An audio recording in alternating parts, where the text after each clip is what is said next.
Yo, what's up, everybody? It's CLT here with the co-host Goat himself, Mr. Nexus, here for another episode of Midwest Weekly, going over Week 5 of the LOL Midwest Rec League action that happened.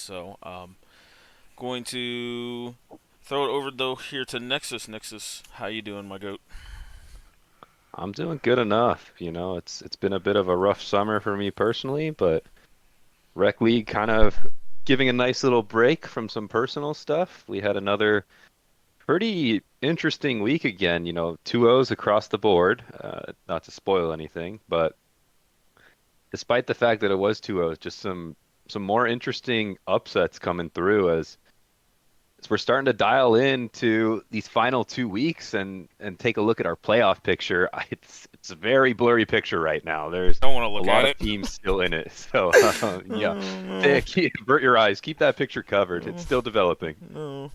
Yeah, this it just seems to get uglier and uglier, but we do have some marquee matchups to go over, and I think there's going to be a few in Week 6 that are help kind of guide this. One note I do want to make. Actually, no, that was for Week 6, not Week 5. My apologies. So, no notes. Never mind. Perfect. So, it was brought to my attention, I think, the last two series of Week 5 that there was a Mel bug with the dragon stacking. If Mel reflects a projectile and it kills dragon, she gets like 50 or 100x of the dragon bonus. So some of the matchups did handshake no Mel, which I will touch on, and she was disabled for week 6 for that interaction as well. So that's the only note. I thought it was just for week 6, but I do remember it was brought up in a couple of these series. So but other than that, yeah, we got a bunch of 2-0s to go over here, and we're gonna start with the first one here: Bop It, Twisted, Gank It versus Happy Jellyfish G League. Yeah. So on paper, I think you look at this and this should be a dub for BTG. One of our stronger teams in the league. Better record in the first half of the split compared to I think what has been fair to say a struggling Happy Jellyfish squad. But one thing of note, getting into game here, Happy Jellyfish did have a substitute in the top lane, bringing in one-handed gaming for this week's matchup, and I think it may even be a little bit unfair because we have been talking about this guy as the best top laner in the league, and subbing in, I think definitely made an early difference in this series. Yeah, 100%. You could even see it from the very beginning, getting his patented set banned away. So no highlight Falcon punches for him. But one thing transitioning into the draft here is they left the man's Trundle up, which I would argue I think is scarier. Yeah, like 'cause now you're just pretty much always gonna have a losing side lane. Is how I look at it. It's he usually is able to build a solid lead on that champion, and I think the decision was to just ban out some other stronger picks. Getting rid of the Amumu, get rid of that team fight potential, get rid of Melio from Ashes, who's very comfortable on those enchanters. That we've seen that in the past few weeks and really all the weeks of the Sweat League. So I'm just opting to take a little bit of different direction in terms of that draft and still handing over that Trundle on on B3 there. Yeah, I don't know why people let this man still get Trundle. I know if you look at some of the higher level streamers or tier list, Trundle's not up there, but just this guy knows how to pilot it, and he knows how to pilot it real well. He's got some of the best pillars I've seen. It's just get this guy off the ice troll here. It's just just Yep. don't let him have it. But Yeah. yeah, overall, I do like what Happy Jellyfish did draft in here. I thought the Vagar early kind of made it hard to just run at or engage into, and that's kind of what Bop It Twisted already committed to when you're Hmm. R1, R2 Lee Sin Kaisa. and then even then doubling down on it with the Gnar. So I wasn't I did not watch this too much, but when I first looked at this draft, I was like, I don't know if that's what you want to respond into for Vagar. And then the Sivir B1 is just infinite wave clear. Oh yeah, I mean, Happy Jellyfish set themselves up beautifully with this draft. You have very safe backline into what are the backline threats of Bop It. I think Duffy had a really tough time early game just because these lanes are really tough to gank. The Sivir spell shield, Vagar just able to kind of waddle out, pop down the cage, and Trundle just being the stronger laner into the Gnar. I will say Scrublord Ozai, quite the respectable and formidable top laner. Definitely one of the better ones in the league, and held his own on the counter pick in the Gnar. Maybe just not doing quite enough. And once that Sivir and Vagar scaled, it was really smooth sailing for the Happy Jellyfish squad. Yeah, I think I'm 100% in agreement there. The one pick getting into in game that kind of stood out was the Nocturne. I think Perps had a really solid early game, and then just the level 6 in general, turning the lights off, I think makes it really hard for the Bop It comp, especially Kaisa. Because if you do Hmm. manage to get some setup for Kaisa and she dives in the backline, her ult is useless when Nocturne ults there. So I thought I thought it was pretty clever. I did like the Nocturne pick.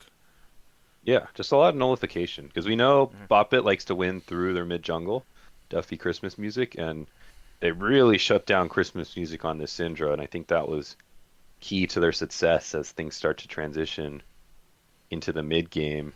It was a lot of back and forth in a pretty even game. Still, Bopit getting the advantage in the early game with those dragons, but we've talked about this Sivir Vagar scaling, and you brought up the Nocturne pick. We go to about 44:20 YouTube time.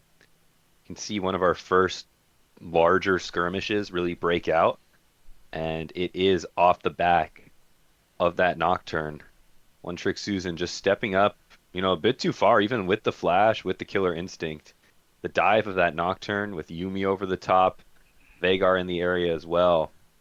Just enough for Happy Jellyfish to just clean house and really start to accelerate Quagmire, who I've seen as, one of the stronger performers of this Happy Jellyfish squad. And that Vagar, able to kind of free hit like that, it's putting themselves in a great spot. Yeah, a unique little build path here from Quagmire. Not necessarily the Roa, but the Verdant Barrier Hmm. second.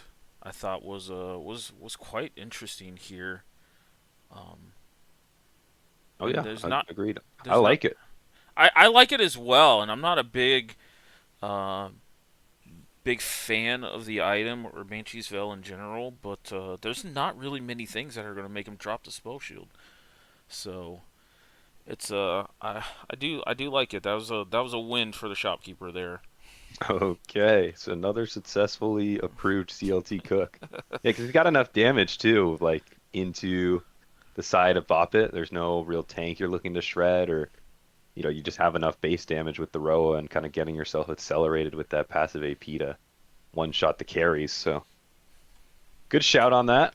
And, really keeping yourself safe against some Thresh hooks and some Syndra stuns that we know the Bop It squad is usually good at kind of capitalizing off of. Yep.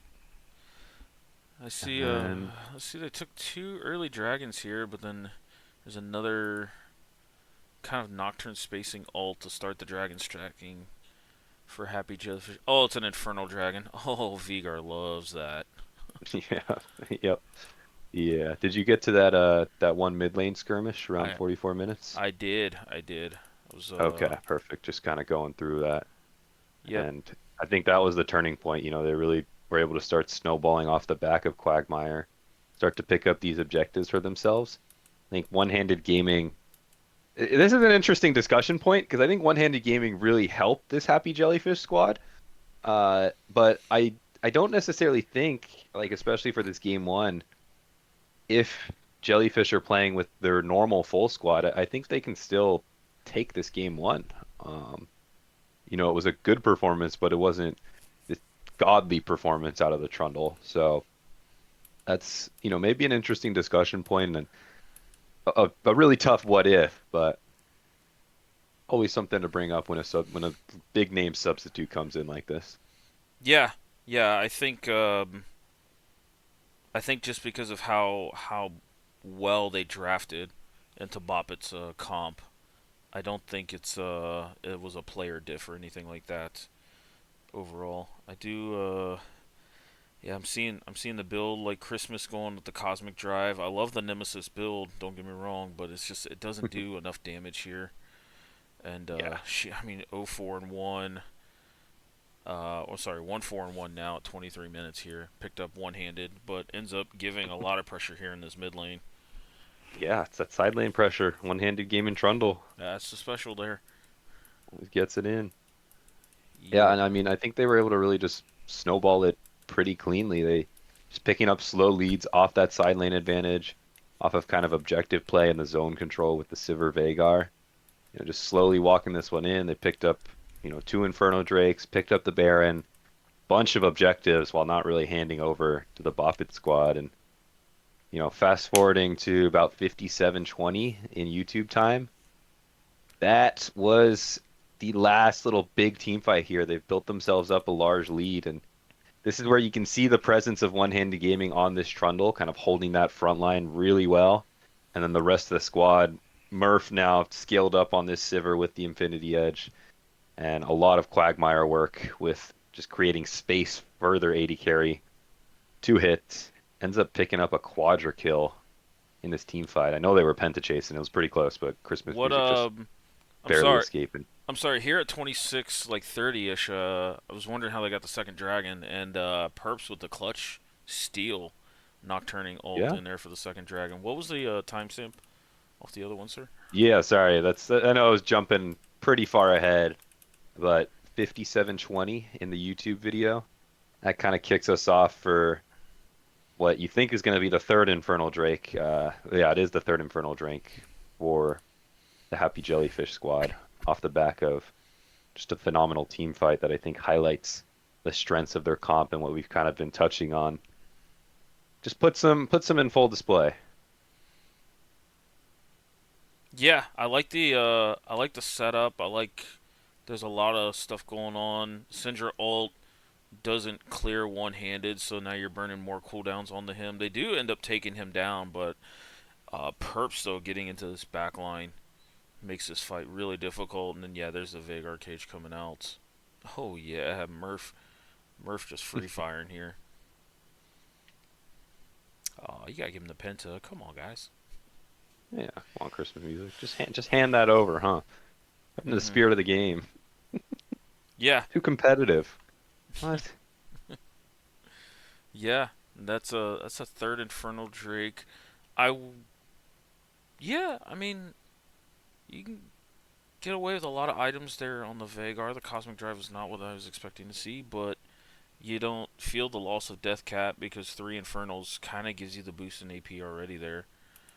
Yeah, like this game. Yeah, they were just uh, Boppet was just on the timer, and Happy Jellyfish just accelerated quite well through the top side of the map.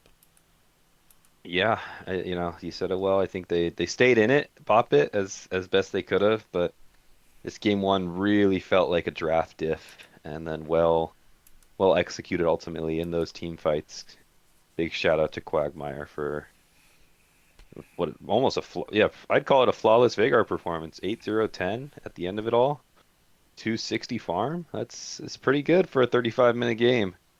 Yeah, yeah, this is easily his best game of the season. Um, Even compared to the last Veigar game he played.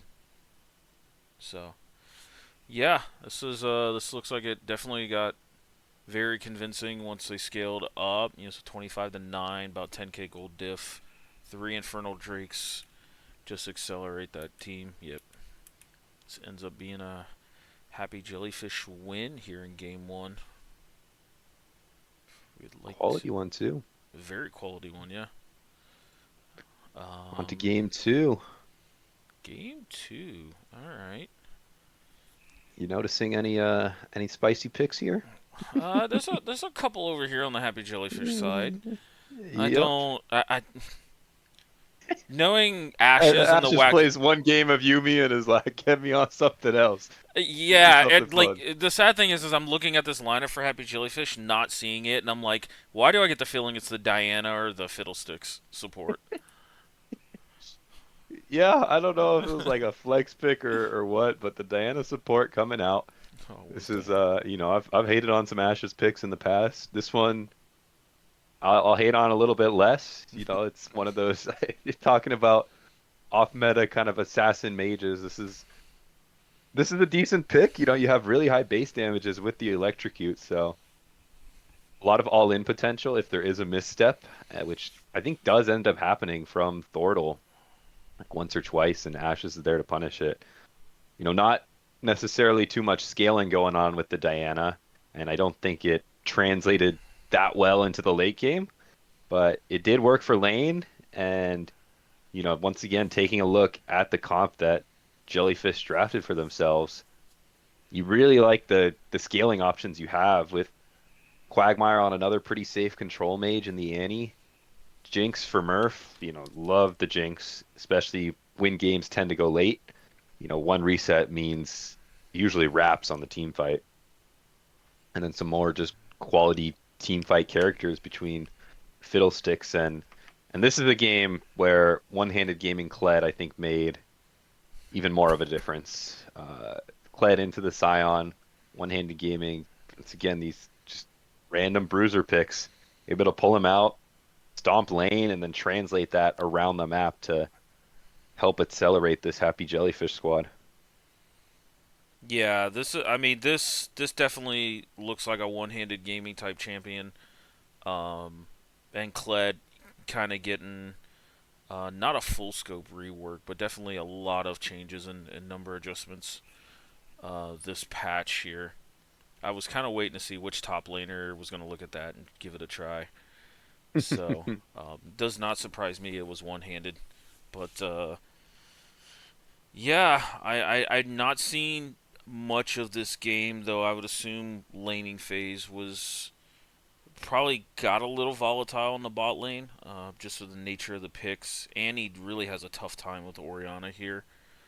Um, but this Fiddlesticks, I can see because everybody wants to run into Happy Jellyfish's comp. If this Fiddlesticks gets a really good ult or two off, definitely change the complexity of this game. Oh yeah, no, it's really tough to play in on the side of Boppet. I think I like their lanes kind of individually, and touching on the laning phase, it was very volatile, a lot of back and forth. I think Perps had a really good pathing just early game mid, helping bail Quagmire out of a tough Oriana lane, forcing the Oriana to reset, blow flash, blow Duffy's flash. I think that happened early on. But, I want to touch on the Boppic comp. I think a little better of an answer, not necessarily drafting themselves in as much of a hole in terms of the late game as last game. One Trick Susan on a more reliable late game carry in the Zeri here, and then just quality team fight potential between just all these other kind of frontline picks. So liked what they put forward in the draft, and I think well executed too. This game felt closer to me because there wasn't necessarily that same timer threat, and there were a few good team fights on both sides. Yeah, I could definitely see that. There's good ball delivery for Oriana. There's good chase down from Kled. Like it's in the there's so much access to like just a boatload of damage. Man, whoever pulls the trigger first, I feel like is gonna win. Like a team fight here. Yeah, and that's what happened. We can kind of look into some of the team fights I was able to catch. I'm not sure if this is maybe jumping a little too far ahead, going to like hour 40 in the YouTube video because that really is jumping far ahead. So we can maybe speed through the rest of the early game. Just domination from Happy Jellyfish, kind of getting a bit of a lead everywhere. Ash is picking up 2 kills for himself off of some missteps from Thordle, but Gold lead staying relatively close during all this time, and a lot of back and forth fighting still from everyone. I think, a few skirmishes here or there.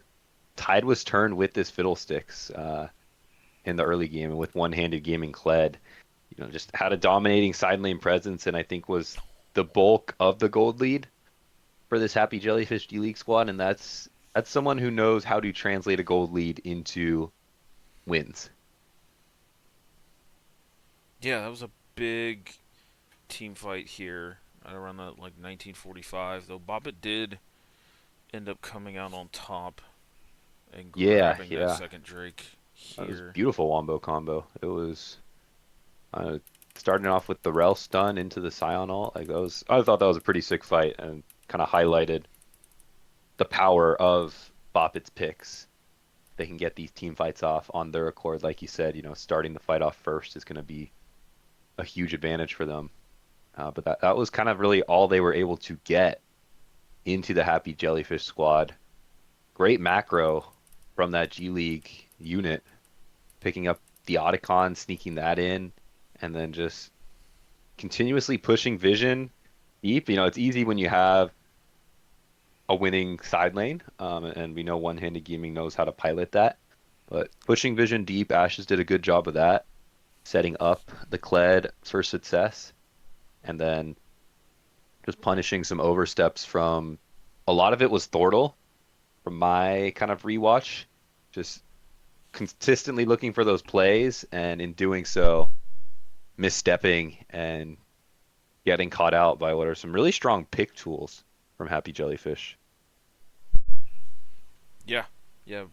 Happy Jellyfish, the fear, the Kled ult to rotate. Yeah, if you trip up, actually we see the Kled ult coming out now. Here at 21:45. Um, Yeah. yeah, like you mentioned, there's Thortle getting caught out, but Happy Jellyfish playing this pick comp really, really well here. Fiddle having 4 kills. Almost breaks the game once he gets Oh a yeah, I few mean kills. warps it. Like you have to play around the Fiddlesticks.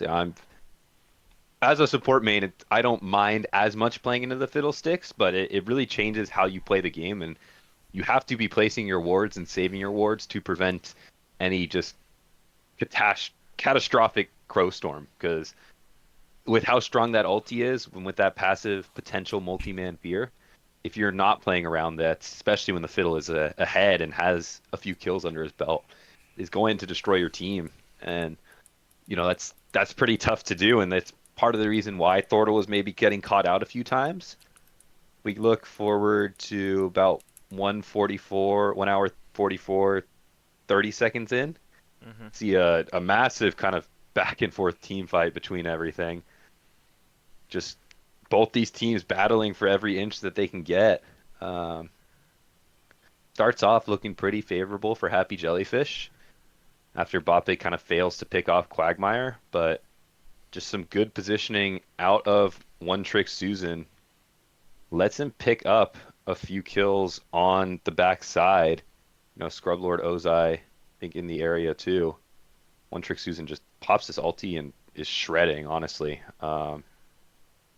Saves the game on really going up to 7-2 on this area. It was a bit of a battle between the 80 carries, primary damage source on both sides. Um, and One Trick Susan really showing why he's up there. Some of the elite talks in this rec league. But that all ultimately turns into, I believe, another dragon for Boppet a little bit later down the line. One-handed gaming, last one standing there.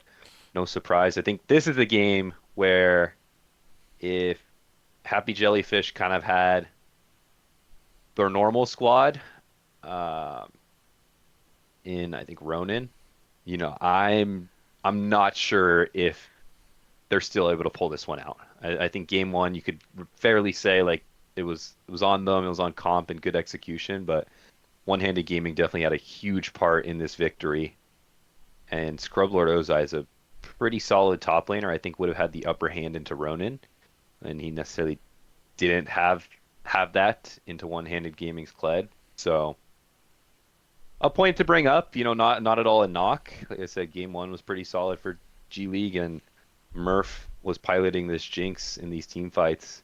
Murph and Perp both doing well in these team fights to ultimately bring their team the victory. So it wasn't a complete one-handed gaming one-man show, Hmm. but just do want to add maybe a tiny bit of an asterisk on this win. Yeah, I don't disagree with that. One handed has had a phenomenal regular season, and anytime he can come in and sub, he's gonna be a difference maker, for sure. But still, it's not out of the realm that even with the other four members, this is probably their best series overall. I'm seeing a lot of really good positioning and kiting from Murph, and even though Ashes has a unique champion pool and stuff that he brings out, he's knowing when to use them. I seen there at about the 26-minute mark, trying to zone out the other team. Even though he did die, uh, getting that soul point dragon there was Yeah. clutch I overall. will say, with the Diana, I would have liked a little more commitment to just this AP assassin. I think going this little half and half, Lockett, Leandry's tanky-ish build, not how you want to pilot it. You have the confidence to lock in the Diana. Just send it with full damage. Go for these one shots on enemy carries, especially the Zeri, since that is the main opponent damage threat. Slam down a Storm Surge, a Proto Belt, and really see if you can go for these crazy one for ones. Because Zeri, One Trick Susan was doing work. We go to another big team fight. This is where, Bappa Twisted Gankit really clapping back, showing why they were so dominant in this early part of the season. If we go to 1 hour 49 about in the YouTube video, things really start to turn. I think Perps getting a little bit caught out and just this solid line forms where One Trick Susan is able to hit safely with the support of the Oriana and just the rest of the team building good space with these ultimates and these knockups. Ends up being a clean 5-0 ace. Is it five? No, not quite 5-0. 5-1 ace, losing just Thordle on the rel. But 29 minutes in, you think that may have turned things around as they're able to march down the mid lane, pick up an inhib, sub 30 minutes here, but just shows the potency of these team fights. Any little mispositioning, you talk about the positioning of Murph and Quagmire earlier. This time around, mispositioning out of Perps and Ashes cost their team and gives an avenue for Bappa Twisted to get back in it off of some pretty good team fighting skills. Yeah, I'm a little shocked that they didn't try to pull the trigger on an end angle. It would have been really close. Um, there. I mean, it would have been really close. So Yeah, I don't it's blame them for anytime it's not. close, like with the new changes to, the knockups or the respawns of the Nexus towers, it's always just kind of like, ooh, do we really want to do that? As someone who's been a victim of that a few times as well, Hmm. sometimes it's just better to back up and try to play for the next team fight since you were able to get one semi-successful one. But in this case, it didn't end up working for them. Fast forward just a few more minutes, about hour 50, like 50 seconds in, YouTube video again. Yeah. More mispositioning. Thordle just trying to get these early wards out alongside Christmas music, and Perps and Ashes are able to pounce. Diana all coming in, Fiddlesticks all coming in, and even those aren't like great connections, getting that easy pick onto the mid laner of Boppet is what sets up a winning team fight and really turns this game back into Happy Jellyfish's favor. They're able to clean everyone else up after this with just things kind of in chaos. And the two carries picked off. I think Annie Quagmire was able to pick up One Trick Susan on the back line. And from there, an inhib, Chemtech Soul big soul this game since it gives really nice survivability to the Jinx and the Annie. There's not too much damage on the side of Bop but Twisted in their dive. It's really the Wukong and the Orianna. And with that Chemtech Soul, you have enough tankiness when you get low to survive that, enough durability. And with that, Murph's able to get resets. One-handed gaming's able to just wreak havoc in the backline. And I think after that Soul fell, it was really Happy Jellyfish's game to lose. Yep. 100. Man, the Chemtech Soul and Chemtech Drakes in general do so well for their team comp. But actually, both team comps really like it. But yeah, once I get the Soul point, I see one-handed pulled the Kled ult, pulled the trigger on that in about 33 and a half here to to catch out Scrub Lord and One Trick, and just One Trick couldn't get away from him, and ended up being the game ender right there. Ah, and another upset. Pop It Twist It dropping now 2 series in a row. We're a top team after those first 3 weeks, but things starting to shake up once again as the playoff picture still. I know those may be trigger words, but keeping itself very interesting as Pop It Twist It Genki with these 2 losses now maybe find themselves on the edge a little bit. They do have an easier next 2 weeks remaining, going up against Minimum Talent and Big Brain, but just something to look out for as what was our top team is starting to show weakness, and a lot of other teams looking to kind of seize in and stake their claim into playoffs for themselves. Yeah, it seems like, and this kind of goes into the whole league. The most impressive thing is like teams are actually not only like scrimming, but they're looking at the drafts on such a really deep analytical level that they're starting to figure out some of these top teams here, and some of these bottom teams have always had chances of stealing out wins, but they're making now these playoff pushes and stuff like that because I'm seeing mid laners specifically seems like they're getting pinched quite a bit and they're having to pull out champions they might not have the most confidence on. Christmas pulling out the Syndra and the Orianna, not something we've seen him bust out. But on the other side of the stick, Quagmire has a couple of these picks like Vagar, and pulling out the Annie the first time into a counter matchup and still coming out pretty successful. I think that's something to look at going into these last 2 weeks here. So it just seems like Yeah. teams are starting to figure each other out a little bit.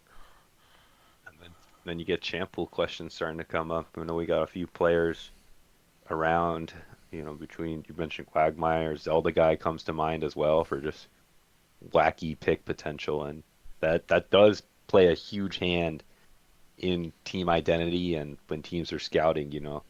still giving you an edge up in a best of 3 fearless draft. Yep. But I think I'm good with this one if you are. Yeah, on to game 2 of the week. Yep. Emin Misfits versus Minimum Talent Esports.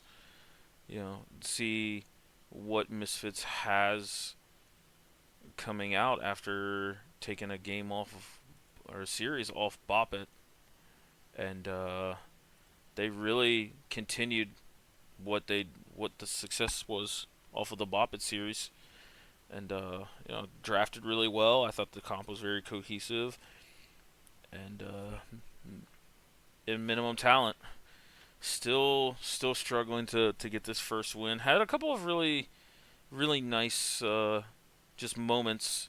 Again, it's just unable to put it all together here. Yeah, I will say I did like this draft a bit better out of MTE. I feel like they are kind of slowly improving on the drafts week by week. I like seeing Reaper on this Nautilus. I thought it was pretty well executed and kind of the pick you have to go for into Emilio Caitlyn lane. And, Sivir to keep yourself pretty safe.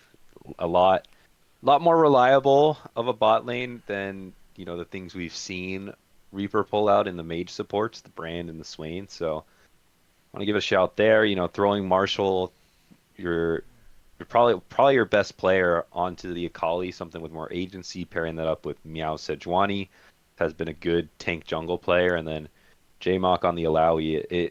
It's a well-rounded out team comp. It's just the same issues from there where the execution in the early game just isn't quite there for MTE, and then the game just really snowballs away from them.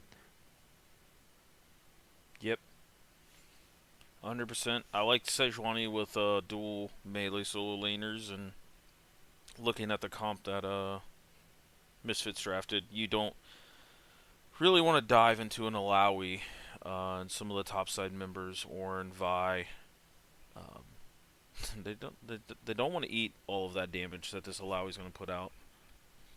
So yeah, Yeah. I do agree. I thought the response in the draft phase, especially with this R5 Alawi, showed that they're picking up a lot of things. Yeah. So And these MTE games are kind of tough to cover. Just it tends to be the same story of laning struggles. And against a team like Misfits, who have been really on the rise, really hot, talk about this cohesive draft and just the way they were able to snowball all their lanes. It can be tough, but this game, I think this may have been one of the first games in a while they kind of showed some early signs of life in the objective department. They were able to snag a grub away, snag Rift Herald, use that, pick up a tower for themselves. So kind of staying a little bit more in the game than we've seen in the past, where they kind of just get zeroed out. So that was promising, playing the map well. Give shout out to Meows there, getting on the map, getting around, getting a few objectives for his team. But end of the day, just not enough against. Has been a kind of on the rise Misfit squad here. yeah, yep. I see Meow Scott first blood up top lane. That kind of speaks to what you were talking about. But Vi gets a little bit of a revenge gank here at the 6 minutes, and it just especially looking at this bot lane, the CS lead just continues to grow here. Um, Kind of story of the game, and usually the story of MTE is just bot lane falling behind. I think the Sivir is a nice pick to keep yourself a little more in it with wave clear come late game, but just not enough. Misfits running around the map, continuing to accelerate. They do have a great siege comp with the Caitlyn with the Mel, just really annoying range. So with the deficit that MTE found themselves in, just not really able to capitalize on a good engage marker. We go to now this is jumping ahead, but it was just really more snowballing, moving around the map, kind of choking out MTE. Looking forward to about 38:20 on the YouTube timer. We do get to see Lolcats go off. We'll let the clip play, but Caitlyn is hyper accelerated by this point, i.e. Collector, rest of the team pretty ahead too. Just able to clean house with that sniper rifle. yeah, let's see what we have here. Rhaegar putting in a lot of work, saving uh, Vi off the first engage, and then yeah, Cats is able to use this range, gets the quadra. We do get a pentakill We do. here. Pentakill. Pentakill on LOL Cats is Caitlyn here. I believe that's our second That pentakill. sounds about right, yeah. Yeah, I think there was another one. For those watching this when it premieres, feel free to comment on who had the first one. I can't remember. All these games start to drag together when you cast all of them. You're doing everything. It's three It's games this week, right? And then uh, well, this I mean even this more if you count like week 6 and week 4, like all yeah, melding together. it has. There will be a much needed vacation this weekend. So Nice. That's good to hear. yeah, I am kind of curious if the chat is active. Do you know what MN stands for in the MN Misfits? I do not. That's actually a really good question. It never really dawned on me to kind of dig into that. So yeah, maybe we can see some people in the chat, or if they want to throw it in the server after watching this, let us know what this MN stands for here, because you guys making a push for playoffs here. Might Oh, come up. gotta be able to properly rep the Misfit squad. Hmm. Yep. Rest of game one, though, I think, after that pentakill, kind of see how team fights are going. Massive gold lead, over 10K at this stage in the game. His Infernal Soul, excuse me, picked up late as well. Able to really just walk that one in after another successful team fight and take game one and really bring us to game two, where, dissecting draft a little bit more. Again, I like what I see again out of the bot lane of Misfits. I'm just personally not a fan of the mage supports. I think drafting more conventional will work in your favor, especially when laning has been a struggle. And then it does come down to execution after that. A little bit of spice coming out of Misfits. I think you had maybe an interview after this game, but the Katarina and the Diana diving in that back line, quite the potent dive, able to really execute on that even through the Janna pick, which I thought was a good potential answer in shutting that down. Got to see J-Mock Mundo. Meow's on a Wukong pick. Bit of a different look compared to the usual tank jungle we see out of the MTE jungler. But unfortunately for MTE, just more of the same in this game too. Yeah, yeah. Looking at this draft now, I do remember this draft quite a bit. That I was very happy at what MT showed on the draft until I seen the Lux. Lux is in a really amazing spot right now, but she has a very hard time answering assassins, Fizz, Katarina. She can outspace some of them like a Zed or a Talon, but anything that has like mobility resets, Katarina being the big one, she's always historically had troubles with. And Katarina, even at her worst state, she's always had a really positive win rate into Lux. Because there's just no way of stopping the ult. So, The Lux was picked after the Katarina. I mean, just with the yeah. point and click dodge, like it's just easy execution, and we did see that out of Sokka. I know at least one solo kill pre 10 minutes, maybe picking up a few more throughout the rest of the game. But just a similar story where, and I do want to say Rhaegar and Lolcats are potentially one of the strongest, if not the strongest, like laning bottom lanes that we have.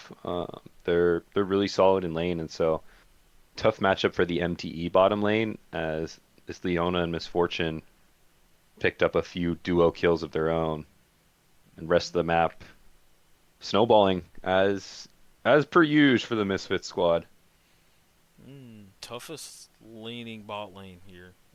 That's a statement there.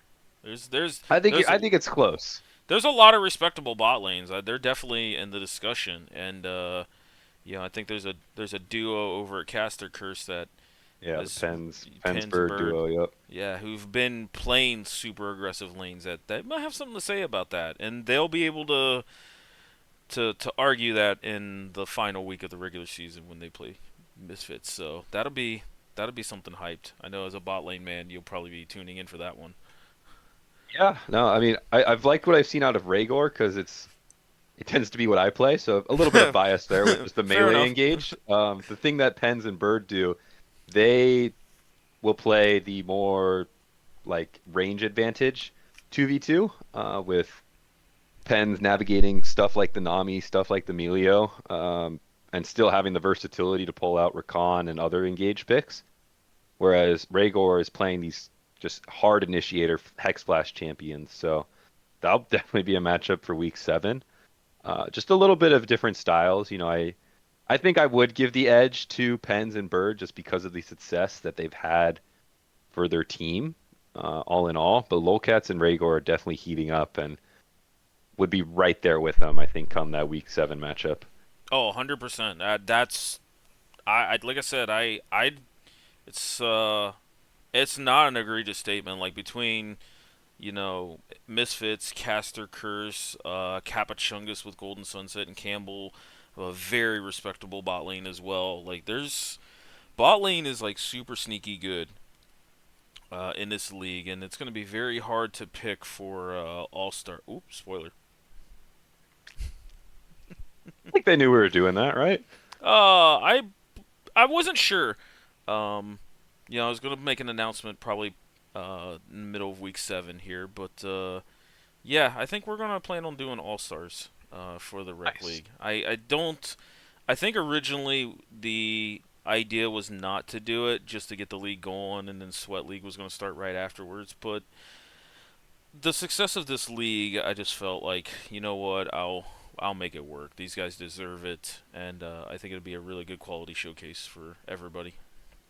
Oh yeah, and I think even just, even if an all-star game can't happen, just naming the honors, I think that's fun. We've had great league interaction just between all the chats Hmm. and messages coming back and forth. I think everyone's pretty well spirited. So seeing people honor their peers with their own ballots, that is something I always look forward to when you get the chance to do something like All Stars. So Hmm. hopefully we can make that happen. I'll find a way. I, You always do, CLT. it's been a long season, but we'll save that one for maybe the week 7 one. But yeah, the plan is to have an All Stars, and I can't wait. Hmm. Let's see, rest of game two here. I don't think, anything spectacular again. The highlight I saw about hour 18 in the YouTube video. See probably the biggest team fight of the game breakout, at least early on here. How I met my ADC going in for an early blue buff invade, getting a good ulti. Really liked what Misfits have been doing, drafting around their jungler. Having a more cohesive comp so they can play together. And then a nice little wombo combo to clean things up. Just really continuing to accelerate. I think that pushed the gold lead to, yeah, about 8K.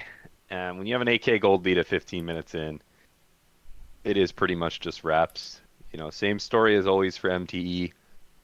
Excited to see what they come back in week 6 with in terms of the drawing board. They have been adjusting week over week some of these picks in the bottom lane, in the jungle. So we'll see if they cook anything else up and hopefully turn themselves around with another strong early game. And more so on the flip side, what I'm excited for is this Misfit squad continuing to heat up and continuing to really, really put a nail in at least me with how things are gonna go.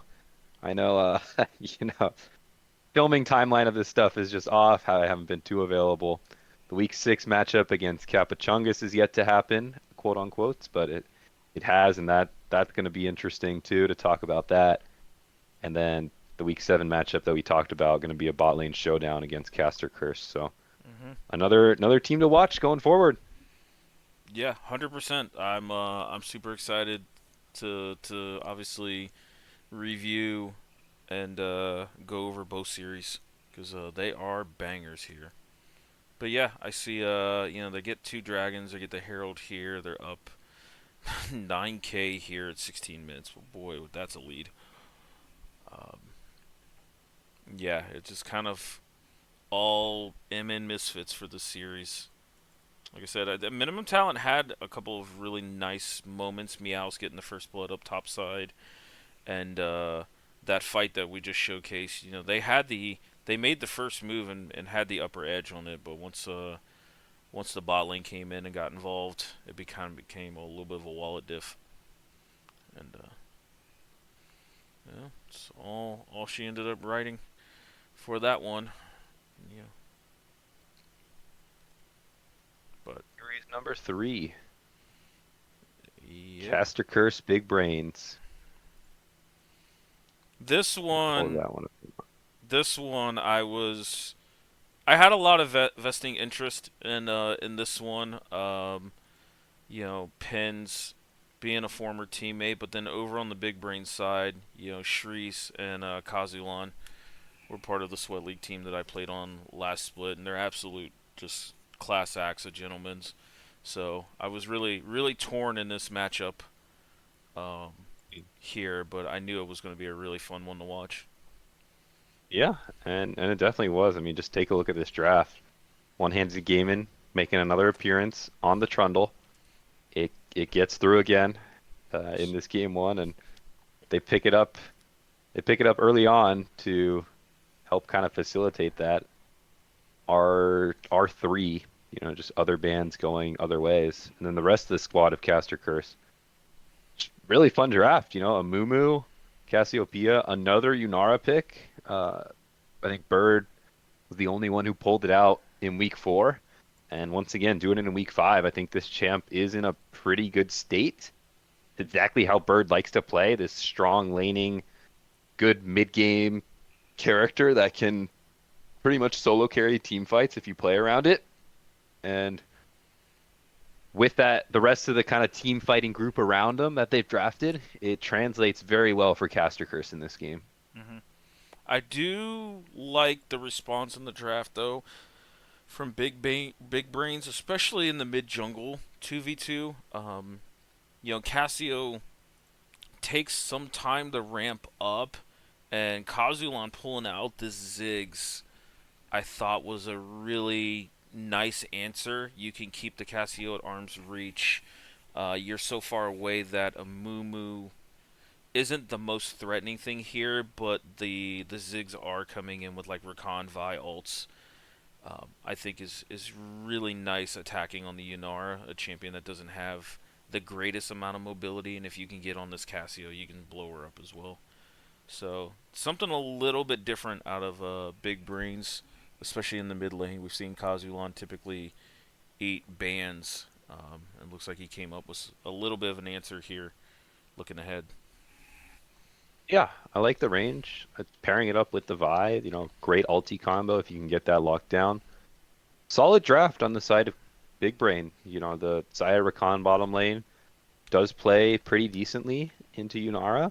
Uh, Good answer from Pens on the Poppy to help nullify some of Athu's Rakan kind of battle dances. But Cosmic Mo on the Vi, I do think this guy is still the strong point of Big Brain All Mechanics, the driving force behind all their early games. Putting him on something that has the agency is always going to be a good look for them.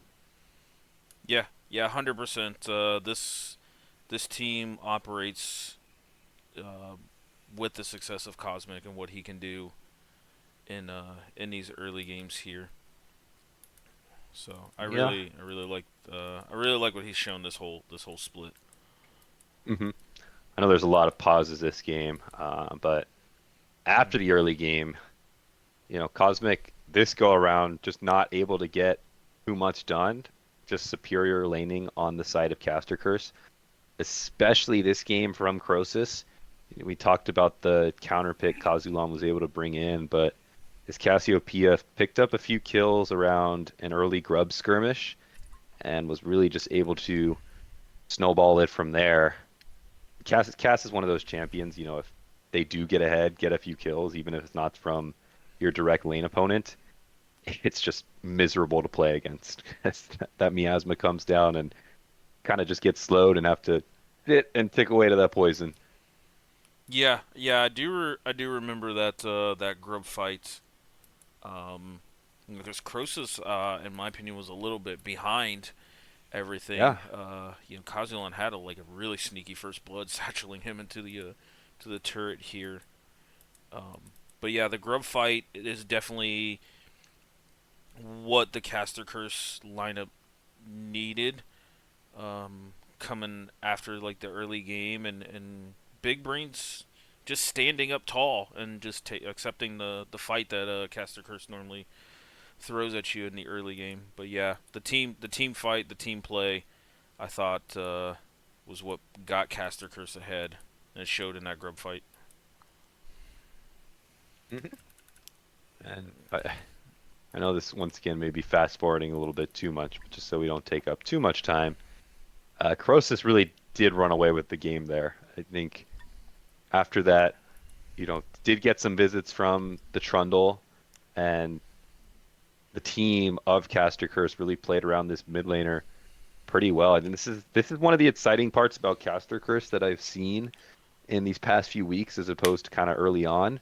One-handed gaming I think is one of the stars of this team, but in these past few weeks they've shown a lot of depth and a lot of different. areas of winning. Bird carrying one of their games last week when one-handed gaming was struggling a little more, and this game one, Croesus really stepping up to the plate, dropping absolute meat on the Snake Lady, like double-digit kills by the end of it all, Hmm. and his Caster Curse squad just snowballed this game beautifully, able to choke out Big Brain with some nice vision play, and they're a pretty scary team to walk into. So once ahead, it's tough to come back. Yeah, 100%. This is not the team you ever want to like forfeit vision or just like unknowingly walk into. Because your Rakan and your Vice not going to be that tanky either. They're not going to accept the blow, and Alawi's got to deal with this big ice club just beating the hell out of her up top. So yeah, once I got ahead, I do remember that this just slowly became Caster Curse bleeding out big brains here in this game one. Yeah. Yeah, well played to Caster Curse. Really liked how they were able to do that. That's a sign of a good team, capitalizing on the little things and being able to snowball them into quote unquote easy wins, or at least making it look easy when it really isn't. Yeah, agreed. I know they got challenged early in the season by Boppet and Capachungus, and it felt like if they got behind, they really couldn't find ways to get into the game. But I felt like this showcased the growth that they've been working on. Not having the hottest start, being known as one of the like more aggressive early game teams, but then grinding back into a game, I think shows a lot of the season growth out of Caster Curse. Boy, there was a lot of pauses this game. That makes it pretty tough to follow. Uh, what doesn't have as much pauses though is game two. Nice segue. I try. Can't be as smooth as you were Hair Wiz, especially Hair Wiz, but Yeah, yeah. gotta work on that. Gotta up that part of the game, get dialed in Mhm. there. But looking at this game too, more kind of fun draft stuff coming up. Sona for the side of Big Brains with Hideka. I think they switched out supports. I'm not sure if something happened there. I do know there were like a bunch of PC problems, right? Uh, Especially out of the support side. yeah.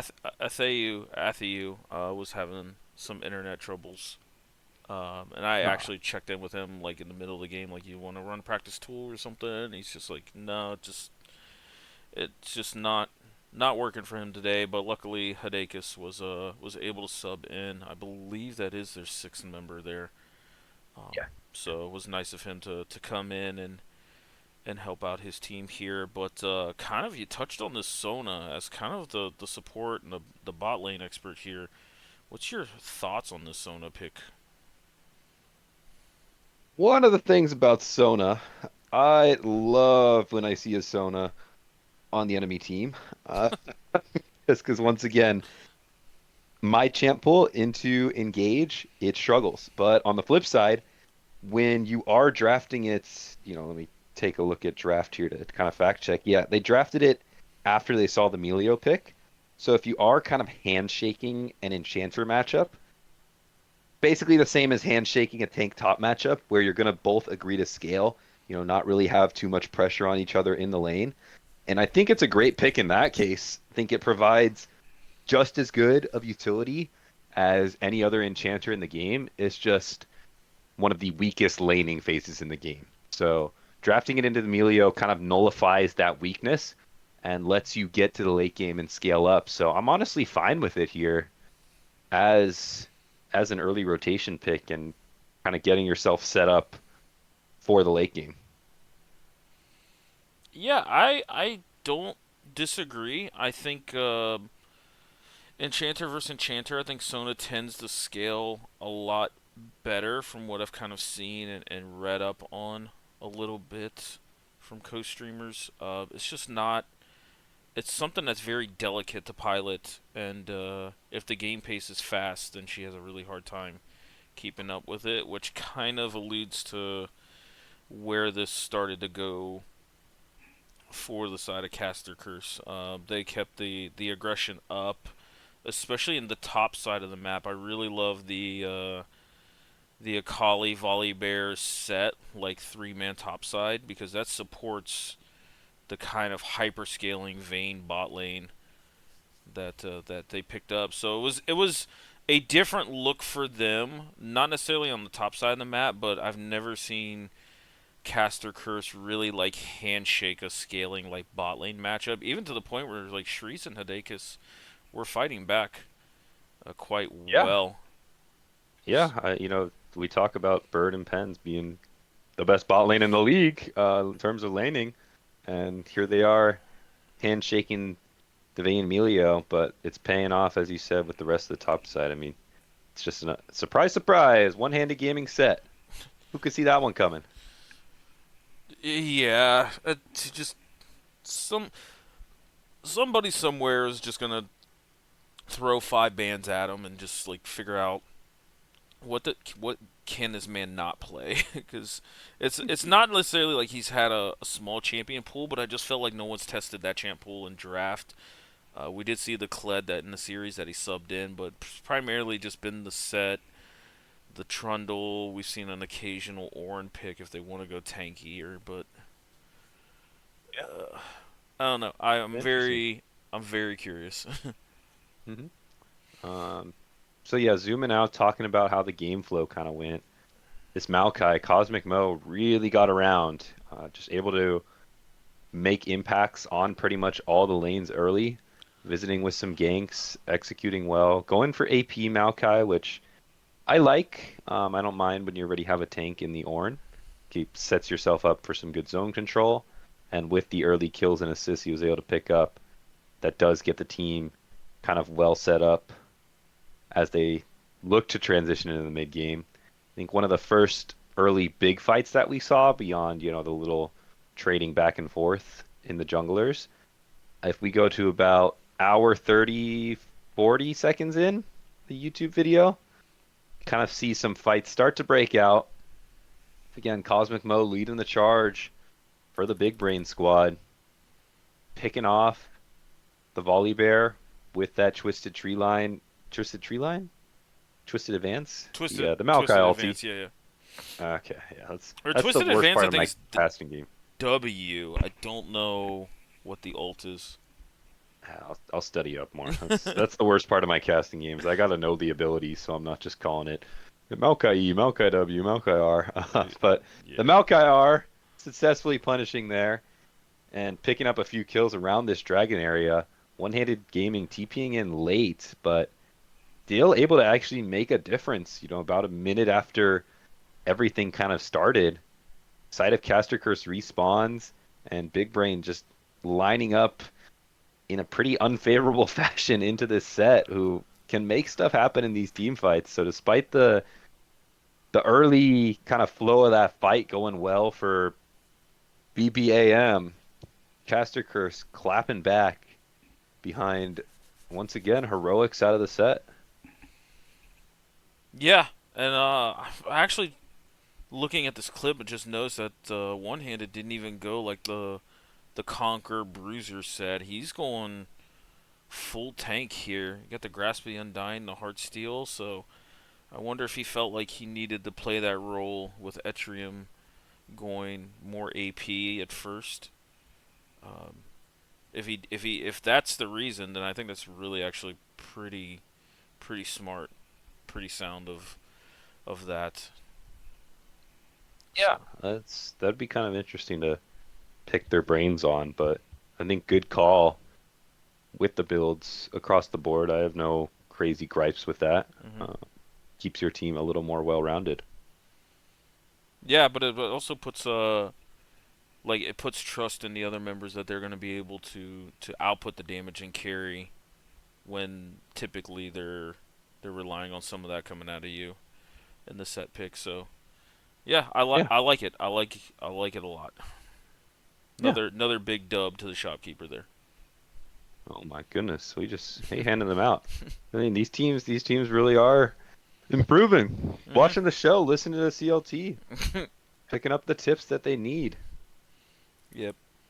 But no, just kind of grazing through this. I like the I like the fight from Big Brains, but yeah, Caster Curse has a really fast-paced comp, especially once the top side of the map gets involved. And you got stuff like the Orin, um, the Sona. It's just very hard to play that fast, and with that much kind of mobility out of Vayne, Akali, Volibear, this Jhin, I think really starts to fall off. Yeah, we can kind of see that going to hour 37, 50 seconds in. Get to see the potency of the dive of the Caster Curse squad. It's just tough for the Jin to navigate into. Crosus Akali starts to kind of take off after this fight, but just good positioning. Pens and Big Sexbird and Etrium kind of all in the back line while One-Handed Gaming and Crosus diving in. So despite, Mo and Kazuhan's best efforts in the back line, they're just not able to close down the distance and finish up those kills. And from there, Caster Curse just cleaning house. Yeah, this is a tough Aurora game to execute. Akali has been one of the decent answers into her once laning phase ends, so yeah. But yeah, it looks like still though they put up a really solid fight overall. Yeah, the Um, game stayed close. I think one kind of note for Caster Curse, and this is being pretty picky, is when they put themselves in these 1-3-1 comps, it does feel like sometimes they're getting picked off a little more than they maybe should be. You know, One-Handed Gaming on the side lane sometimes take those side lane pushes a little too far when nothing else is on the other side of the map. That is just kind of part of being that type of player, always pushing the yeah, envelope. But him, Crosus getting caught out for a few deaths on his side did lead to some troubles and some punishments, especially out of Cosmic Mo. We know how that guy is able to position and capitalize on missteps, and that did help slow the game down for the side of Big Brain. yeah. I'm looking at here at 35 minutes game time. Um, just a fight where it looks like Big Brains had a really good start to this fight, trying to defend their jungle, but kind of a little bit of wallet diff, and then just the champions, the nature of them. Akali's not letting Shrieks enter these fights at all, and Hidekis is just trying his best to buff everybody up, but you just run out of damage there. Yeah, And I think wallet diff at the end of the day yeah, yeah, so it's well. it's all of the investment onto the top side of the map to keep this game like fast paced but yet stable. Then I see Bird on a full 4.5 items with upgraded boots here. He's like, okay, I can start to be relied on these fights. And yeah, as you said, just big wall of diff. That wraps up the game two there. Caster Curse, another solid win and showing a lot of depth. I think this team is really interesting to me. They're one of the teams I probably like watching most just because week by week they'll just pull out different identities and it'll still work. I think this 1-3-1 is different from what we've seen. They've executed on 4-1s. They've executed around strong bot lane pairings that snowball in the mid game. They've done, heavy games around team fighting junglers and team fighting AD carries. And so it'll be interesting to see how they really dial themselves in with these final weeks coming and probably playoffs coming. Knock on wood there. But, are they going to try to hone in on one identity, or are they going to keep it broad since it has been working and be able to have that versatility, which makes them really tough to prepare against? Yeah, I'm very equally as interested, and I think you bring up a lot of really good points. Um, I think similar to what we've seen against Boppet, I think there's going to be a team, whether it be Team Solid in Week 6 or Misfits in Week 7. Which, by the way, they got to run that gauntlet as well. I'm very curious against those two teams, specifically like Solid, and against like Zelda Guy and some other wackier picks, what their responses are, and I want to see teams that like really challenge them in drafts. Um, because they're playing different champions, but I feel like the dichotomy of the champions they're playing are similar. Like you see the set, you see the Trundle, you see the Kled now coming out of one handed. It's like he's going to pressure side lanes. Um, so I'm just kind of curious on the top side of the map how teams start to attack it. The bot lane has definitely showed some versatility. We've seen what Kog'Maw Milio, and then the very next series, a bunch of Lucian Nami with Lucian Milio Prio. Um, and Penn's even bringing out the Poppy support, so throwing the challenge across the Campbells, like I'm not the only one that can play Poppy here. Um, is interesting. I'm very curious to see Caster Curse these last couple of weeks, and if they do make it to playoffs, they could be a very interesting BO5 team. So, Yeah, great point. hmm but I think we are good with that series. So then our last one, which this feels like it was pretty quick, considering everything was a 2-0, was Team Solid versus Kappa Chungus Deluxe here. Yeah. I think Campbell, first thing of note, a lot of substitutes happening. Definitely get it. Life first, have some fun, take care of stuff, whatever it is going on. So I think this game, Joker subbing into the 80 carry spot and Golden Sunset moving down to the bottom lane is the first thing, want to bring everyone's attention to. Full side of Team Solid was here though, and then diving into draft, Cyanic Acid Elise is one thing of note, something we've seen in the past and something we've seen really snowball well, and it seems like it's going to do the same thing early on in this game one, as the Elise picked up, I think, tons of kills. I want to say it was 5-0 at one point. Yeah, I don't quite remember the series, but I do remember at least picking up quite a few kills here in the early game. Yeah, I do have to add, how do you feel about the Elise TF mid jungle pairing there? It's interesting. It makes sense on paper where it's Cocoon in the gold card or vice versa. Um, so I could see where Elise has a lot of tempo in the early game, and I think once TF hit level 6, they can make some invade plays or definitely sync up on on some invades there. It's not a combo I've seen really that often or at all. The only thing I would be concerned about is if that combo gets behind, it's double magic damage.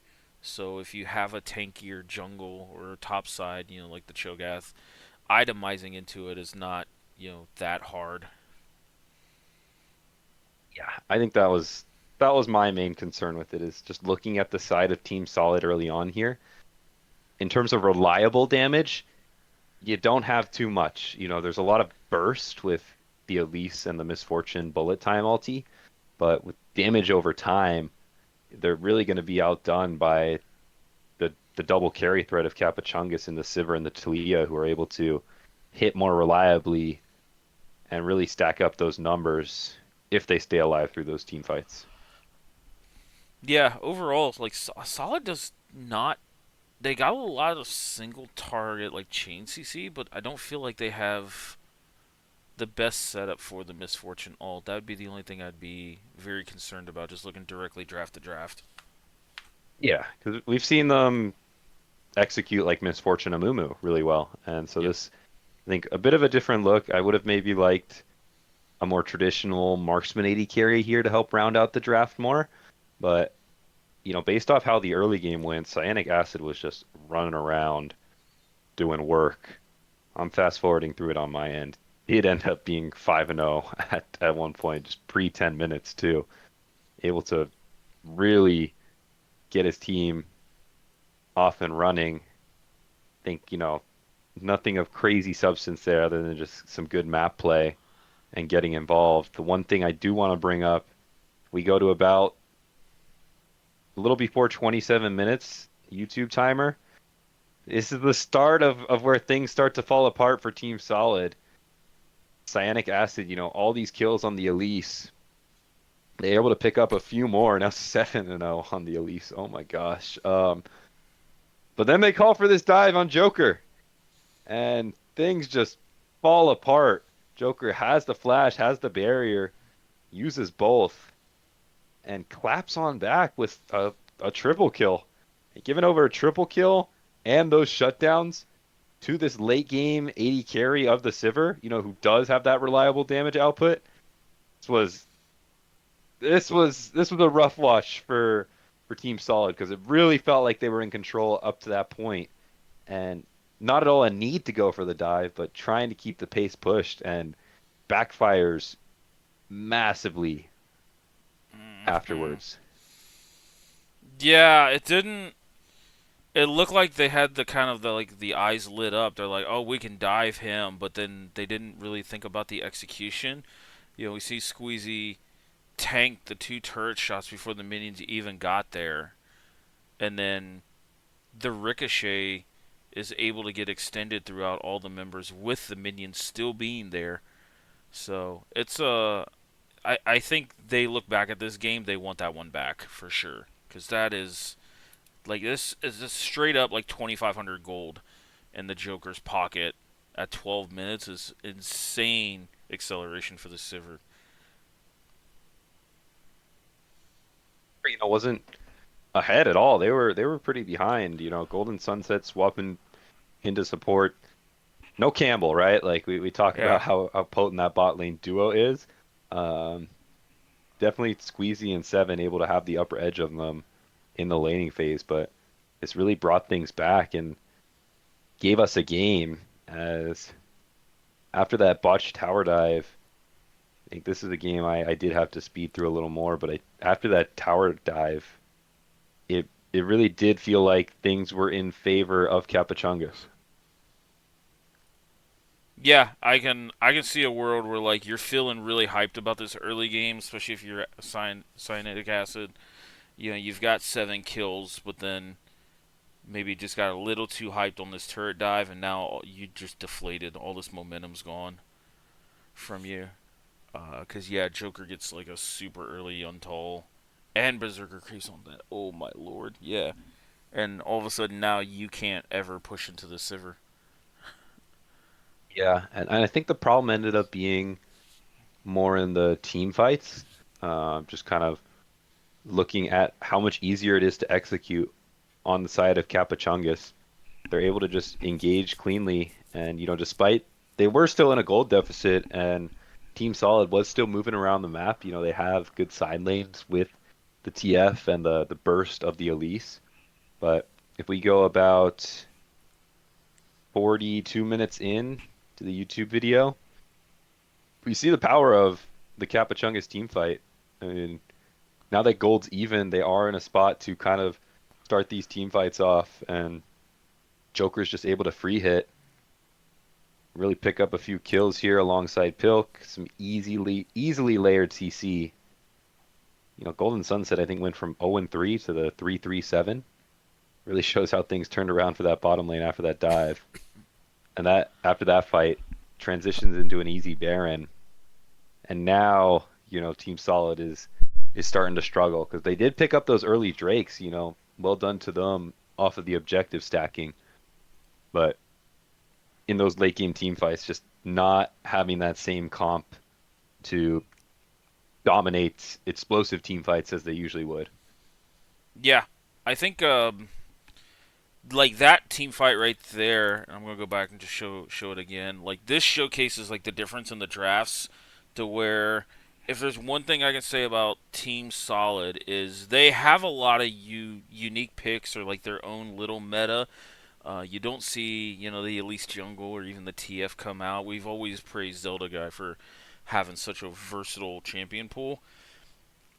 But when you're trying to play like more of a pick style up top, the MF I just feels like it's very difficult for her to play these type of fights, and then you start to see how cohesive of a draft Capuchungus did field here, and yeah, Joker is able to play front to back, hide behind this Cho'Gath or Rakan or Pantheon, and just Talia Sivir mainly can just play the game as free as they want. So yeah, Great I team a bit. breakdown there. Yeah, yeah, big team fight. I loved how Capachungus played it. So 6-0-8. Oh, 3 items at 27 minutes is quite ahead. Yeah, and he was really killing the Sivir, right? Like you don't have too great of a front line. It is Yeah, really just the Ornn, and then the burst damage of the Elise and the TF can't really connect with that spell shield available for Joker. So the substitute coming on in and really doing work here. Six man of the year? Question mark. uh, maybe like We don't really have there's that award, but we yeah, we don't, but it's worth a topic. yeah, it was a good substitute. Props to Joker for jumping on in and filling in very nicely for his team. Yeah, yeah. Joker had himself a pretty like nice game, and it's not to discredit it. It's just like he did exactly what he needed to do and what his team asked him to do here. And once he got ahead, the team is just playing off of him and letting him take over these team fights. So I'm looking here at about 28 minutes. It looks like solid. Definitely did put up quite a bit of a fight, um, and made Capachungus really fight to end this game here. They were in it. I mean, Cyanic is still potent on this Elise, and V7 with the Misfortune ultis quite strong as well. So if they were able to catch out other members, you have that 28-minute team fight. There was a fight about 32 minutes in game time, 47-30. That is kind of more of the same. They're able to pick off all these other members, but Joker stands tall at the end of it all. Just not able to really touch that Sivir, and that ended up being the story of game one. Team Solid gonna want that bot lane dive back. Yeah, yeah. But still, they're a very confident team, and they feel confident they can play with some of the top dogs here in the rec league, and every time they've shown up, like they're making it tough. They haven't transitioned it into wins here, but I still like what I see out of them. Just a couple small things to clean up on. Tower diving being one of them. The So one that's haunting them all week. I already know. But yeah, yeah for sure. game two, Let's see. seeing this is a topic I want to bring up in draft because I know we've talked about it before on the show. The Morgana support, not something I'm necessarily a fan of, but Squeezy has been able to make it work. This is a game where it finally, not finally, but it doesn't work. The Morgana's drafted early, and then Golden Sunset going with the traditional counter pick of the Karma into it. And, since you're able to keep range on this Karma, playing mage support into Morgana is the one time you can kind of play mage support. You outrange with the Mantra Qs, able to outpoke the Morgana, and then keeping your range, you're able to kind of just dodge away from the bindings since they do move so slow. And that's what I saw out of the bot lane in this game too. Although Team Solid once again pulling ahead in the early game off of the top side of the map.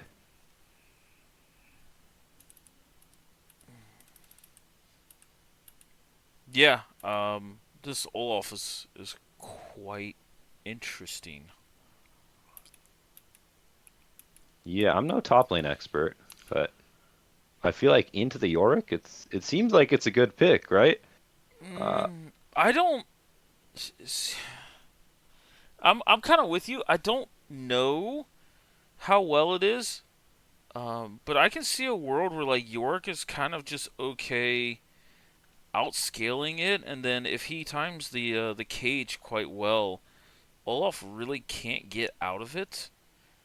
I just don't know if this is like if it's a lane counter, then I can completely understand it, but I still feel like looking at it as a lane counter, I don't know if it's cohesive enough for your comp. Cuz like I feel like this Jinx wants more than the Morgana. I see the world where like Morgana Black Shields, Olaf presses Ghost and R, and then all of a sudden, he's Thanos running into the back of the team comp. Um, but I don't feel like Olaf's in a good enough spot to play that kind of role. And like, who's Jinx hiding behind in this comp here? Is I is think I'm with you there. Yeah, The that center of your comp is this Jinx, and maybe drafting something that could give more peel into an Ahri Vi, which is the most potent mid jungle dive there really is. That may have been a better call for Team Solid. like and while I I respect the thoughts on the Morgana support, and typically I'm a big hater of that here. This was kind of one game where like I'm looking at it on paper, I'm like Morgana with support, yeah, doesn't help Jinx get through a weaker early game and laning phase, but I could see a world where like this Vi just like flashes ahead, presses R, and then Black Shield helps Jinx just kind of walk away from that Vi Ari combo a little bit. So I see the theory behind it, and I'm willing to just see it in action. If they got to pull it off a little bit here, I don't remember too much about this game, but I also feel like again, it's this Jarvan's going ahead, this Aurora's going ahead, this Jinx is just kind of hiding in the back line. Like, all right, I've got nothing to fire behind when it comes to like draft versus draft here. Um, but this is our first, I think, Vi Ari combo that we've seen in the Rec League pulled out. I know it's very prominent in the Sweat League. And it's it's kind of surprising to me because I'm a big fan of Viari. Just I think it's gotten weaker over the past 2 3 years, just because of how prevalent it is in pro play. But it's very stock standard, easy to execute, and safe picks on both sides too. Ari's a comfortable blind pick for most mid laners, and same with Vi. Always going to have at least some use, just thanks to the seasoned assist and the ease of that crowd control application. Yeah, I think kind of thinking about some of my scrims, there's definitely been times where it's just like we're either Ari fans or we're not, and I've tend to lean away from her a little bit because I think other mages can just match laning phase versus laning phase and outscale her. But I do think and if you're coming into a game with like a set team comp, knowing that the opposing team's probably going to pick some type of crit-based AD carrier or late game scaler with very little escapes, it has its places for sure. I like that assessment. I used to be a big Ari fan, like 2021. Hmm. But I feel like every year she just, once again, because of pro play and like, I mean, just Chovy, that guy ruins everything, right? Just Yep. no damage for 99% of your games. Like the base damages are just so low, and you need to be so snowballed and so ahead of the curve to really do damage. You're more of a charm bot, so it does work in those situations, like you said, where there is an easy target to kind of pick and apply that to. But this game too, really, after that early lead from Team Solid that they were kind of able to get for themselves in the top side, I I don't really know what it was or how to pinpoint it, but things just kind of fell apart for them. Rest of the map on the side of Capuchungus just started winning. Demos Gucci seemed quite comfortable in the top lane matchup. Pilk able to pick up a few kills.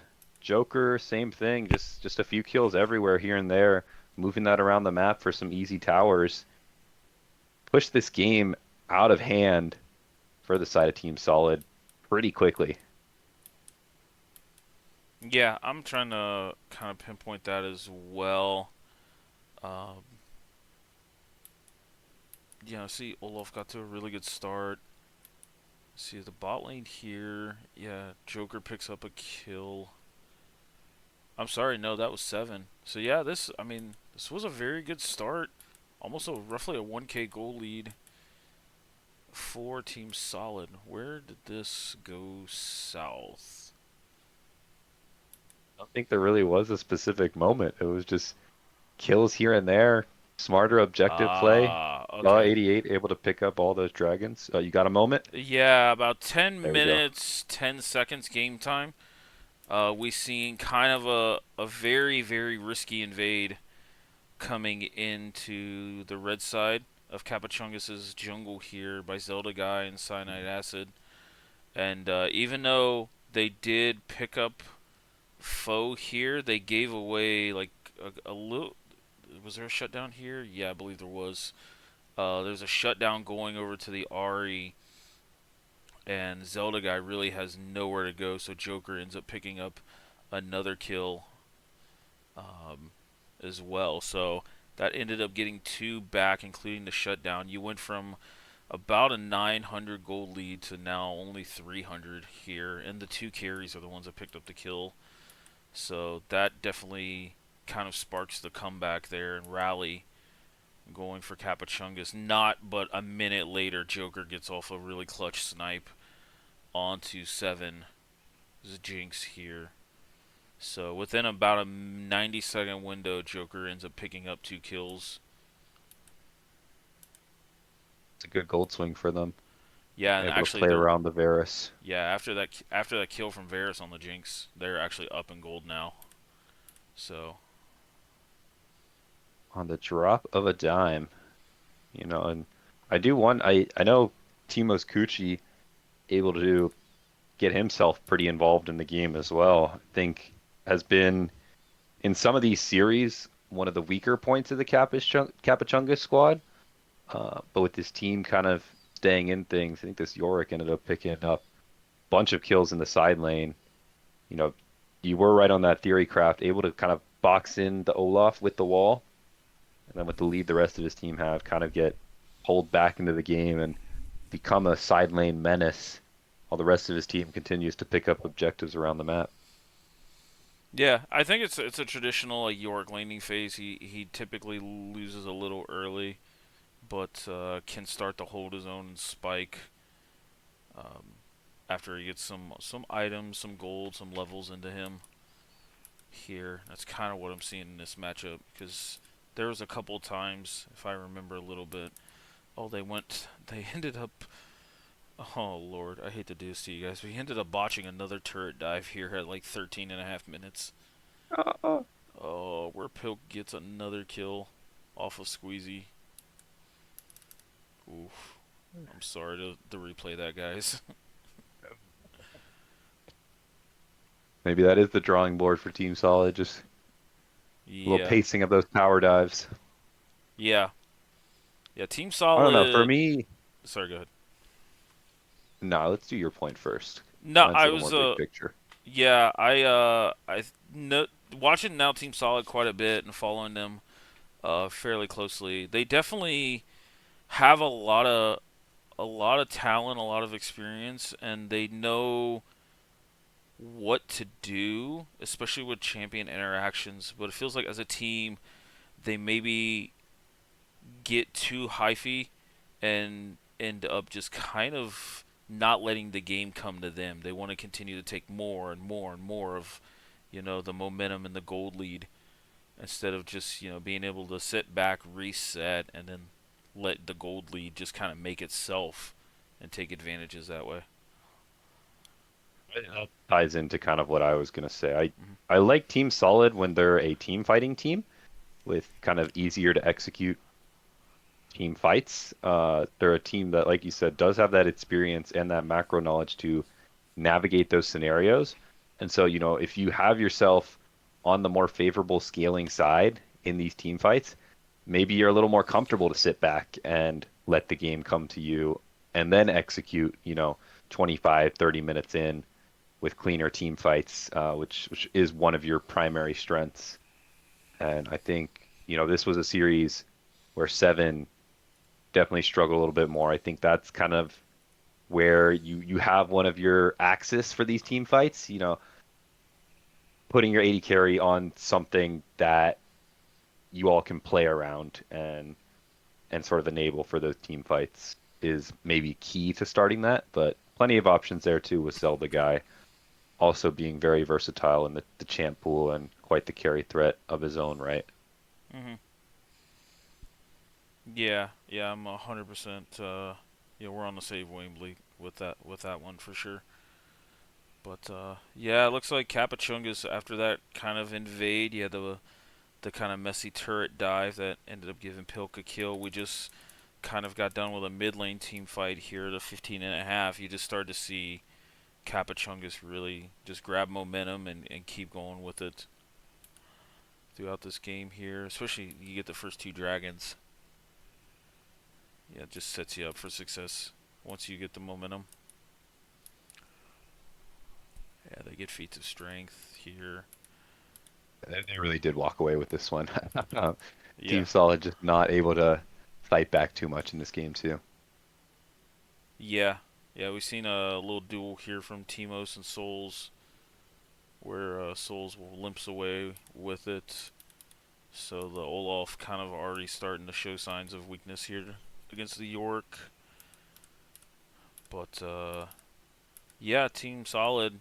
Uh, gotta go back to the drawing board and maybe just take a couple of these moments a little slow. But I mean, we've seen it when they played. I believe it was Bop It or Misfits, where like they can hold their own in a lot of early games here, and their first like 15 or so minutes seem to be exceptional.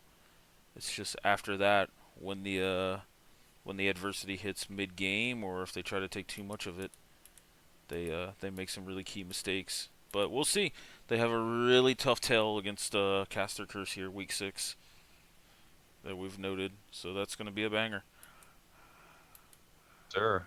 And I'm hoping to be able to cast that one. This is the video is probably going to premiere tomorrow, so hopefully uh Thursday 8/7 be there. Should be a marquee matchup for us. Yep, yep. I think you'll start it off, and seeing where I'm at with the scrim, I might join you. Nice. I don't think we've Always ever love to hear actually that. casted together before. We got to make it happen. Ah, That'd be a good series to do so. that it would. That it would. But yeah, we see here at 23 minutes the late game team fight. They get a 4-for-1 ace. They get the soul dragon and just start to mow over turrets. And never really look back for Capachungas here. So Yeah. yeah, what a week. There's a lot of teams that showed a lot of really good things, but you know, outside of Bop It, everything kind of went how I would have predicted it. So I very excited again. So you want to move over to power rankings here? That's a great idea. Yep. All right, let's go over to the power rankings here, and one of the big drops for the power rankings is Misfits is now Capachungus for I believe the first time this split is our number one team in the power rankings. They move up from 2 to 1 here with Bop It taking I think we had Capachungus at one last week just because of the Bop It dropping the series to Misfits. You're right. Um, You're right. You're right. but it's right there. Yeah, you are correct. So I'm sorry. Second week in a row for Capachungus Deluxe. As they get a nice 2-0 victory over Team Solid here, and just doing what they do. So Caster Curse moving up to second, having a really solid series against Big Brain All Mechanics. Misfits, though, they're on fire these last couple weeks. I think important disclosure, these power rankings are technically for week 5. I know Oh, that week yeah. 6 matchup has already happened, and things will be updated going forward once we get that week 6 show in. So if you know the result of that series, this is based off week 5, so that may be why you're kind of seeing the ordering of stuff. But yeah, Misfits are on a tear, and the Capachungus video, it's already up. That's a series too. Yeah, we do have a result from week 6, which is going to give us quite a bit to talk about next week, though. This is, as you mentioned, for our week 5 rankings. So, but yeah, Misfits though. I mean, man, I know the win over minimum talent. They did exactly what they needed to do, but still riding the high off of the win with Bop It Twist It. I think the only um, real like blemish is kind of their beginning of the season. But even their they went 2-1 against Happy Jellyfish in a competitive Week 1 series, and then against Big Brains they ended up losing 2-1. So they've been pretty competitive all split, and it just feels like they've just constantly improved. Well, all these teams have improved, but Misfits has definitely had like the ramp up of all the ramp ups here. Into now this third spot in the power rankings, and the arrow's only pointing up for them. I think Battlefy is kind of tough to keep track of, but probably the longest active winning streak right now, just because they did drop, or You they got like two, see, well, three, like but technically two for the week 5 streak. 2-0. Yeah, Never mind, scratch that. Is it? Okay. yeah. They went. They had a 4-game winning streak going into week 6, and then Gotcha. yeah, we'll talk about that result next week. The timing of everything's just rough there, but Yep. yeah, Misfits, they're heating up and Bop It dropping down to 4. Yeah, they've had some struggles. Um, specifically against we've talked about it almost ad nauseum here against MN Misfits. But then coming off of that week 4, then losing to Happy Jellyfish G League. They're in a little bit of a slump here, but week 6 they do have minimum talent gaming here. Which again, minimum talent could put it all together this week and give them a fight, or Bobbitt could kind of get back to the success that they felt and use that momentum to go into a pretty competitive week 7 against Big Brain All Mechanics here. So Bobbitt has they're gonna show us a lot here these last 2 weeks, but Yeah. just losing, having being on a 4-game losing streak, you're gonna drop a little bit.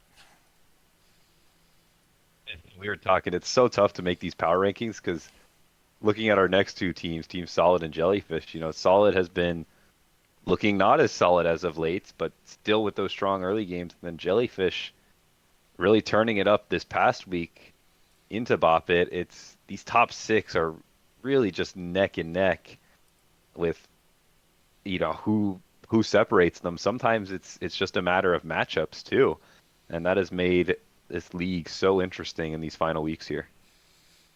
Yeah, yeah, 100%. Team Solid, they got to me they got to have a marquee win, and granted they did 2-0 Misfits. What week was this? In week 3, but I feel like if you play that series again, it might go differently for both teams. So Team Solid here in week 6 having what I would probably say is the biggest match of the week, maybe the biggest match of like this back half of the regular season against Caster Curse. This could be a marquee win where they take everything from the drawing board. They snowball off of their really good early games, and they just make a couple small tweaks in the draft on their comps. If they pull off this win against Caster Curse, this could definitely help them not only catapult them into playoffs, but it helps them with the tiebreakers as well. So you got to start keeping those in mind here. 2-0 and 2-1s when it comes to the tiebreaker, the way Battlefly has it set up, can mean a big difference. Things spicy. For Yeah. sure. Thanks for walking us through that. The power rankings things. You want to touch on those final two teams in Big Brain and MTE? Kind of Yeah, close things out there. Yeah, I think Big Brain, they're they're kind of what I said about Team Solid. Like they still are looking for that confidence builder, that marquee win, something that they can hang their hat on this season as far as like a complete series. I think they have Happy Jellyfish G League here in week 6, which if they beat Happy Jellyfish, then week 7 they have a big matchup against Bop It Twisted. They could even make a very, very small chance at a push towards playoffs. Happy Jellyfish in that group as well. But I like a lot of what Cosmic Mo's doing. I just think the rest of the team has to put together a complete series to really help him out and get some wins under their belt. We've seen moments from the Kazulan First Blood on Crosus and Shreets. I even think week 3, I had a hot take of him potentially being an MVP. Like he started off the season really, really strong. So I just think Big Brains got to get a really solid series under their belt here to feel really good about finishing the season. And MTE, we've talked about them having a lot of improvements at draft. We just need to see just the fundamentals come out of them. Playing lanes correctly, CSing, last hitting, absorbing pressure, stuff like that, specifically around their bot lane that I want to see out of them. And I think it wouldn't be unfathomable for them to take a game or two. And even if they don't win the series, if they take a game off of somebody here in these last 2 weeks, that can also kind of curve the tiebreaker a little bit as well. So, Oh goodness. but they've got Bop It and Capachungus as their last two opponents. Oh my lord. Those are two tough, tough opponents. Bop It's going to be super pissed off coming into week 6. Oh yeah, and I'm happy to see that and how they're kind of clap back and answer back. Yeah, so I know I talked a little bit there. Do you got anything to add, my friend? Not too much. I feel like you kind of nailed it, and I don't want to beat any of these points down too much. We covered these power rankings are for us to kind of just summarize all our talk of the games over the past, looking like 2 hours this go around and really synthesize it together with the whole league. So, on that note, this league has been great now that we are over halfway in. The spirit of every team, it's been really fun to see. It's that perfect mix in my eyes of competitive and, still respect between all these teams. And with how close things are, it's so nice to have that sort of environment as we go into these final 2 weeks. And we keep saying it, but it's going to be tight and it's going to be fun to see how everything shakes up. Yeah, 100%. I still have to do, in closing, a little bit of research on the tiebreakers. I believe Battlefly has it set up their own way, and I'm not 100% sure if I can modify this. Again, it's my first league I've ran in Battlefly, so I will probably make an announcement here before the weekend, before I go out of town, so everybody understands what's going on into week 7. The patch does drop next Wednesday, so for those listening, kind of be cognizant of when the patch drops. Mel was disabled for all of week 6, and that will remain that way. Week 7 is still to be determined. If they can bug fix her on the Wednesday patch, then green light, she's good to go. But if you play your games before Wednesday, it's probably a good chance that Mel will not be enabled here. So keep that in mind. It's something that both leagues have to fight around. I think actually before Nexus and Ninja Turts joined, the split before that, we ran over Christmas break, and that's when the whole map change happened. The turret respawns, Otacon. That happened on the last week of the regular season. Oh my gosh. So you want to talk about a absolute shit show of a nightmare? Like as far as the competitive integrity, there's not much we can do there. It It did spice some things up. I'm not gonna lie, because I think there was one series that actually had two turrets respawned, and you had to fight over Otacon, which is obviously different. You've seen a lot of teams die to Otacon that week too. Yep. But yeah, those are kind of just the notes going into week 6, and we'll see who wants to grab the series tomorrow. I think Nexus said you should be pretty green light on that. If not, we'll figure it out from there. But yeah, this is gonna be something going in. You guys are making these power rankings really freaking hard to do. But yeah, in closing, this has always been a pleasure for myself and Nexus. That is your Midwest Weekly for week 5, and go kick some ass, have some fun on the Rift, and we'll see you guys for week 6. Deuces.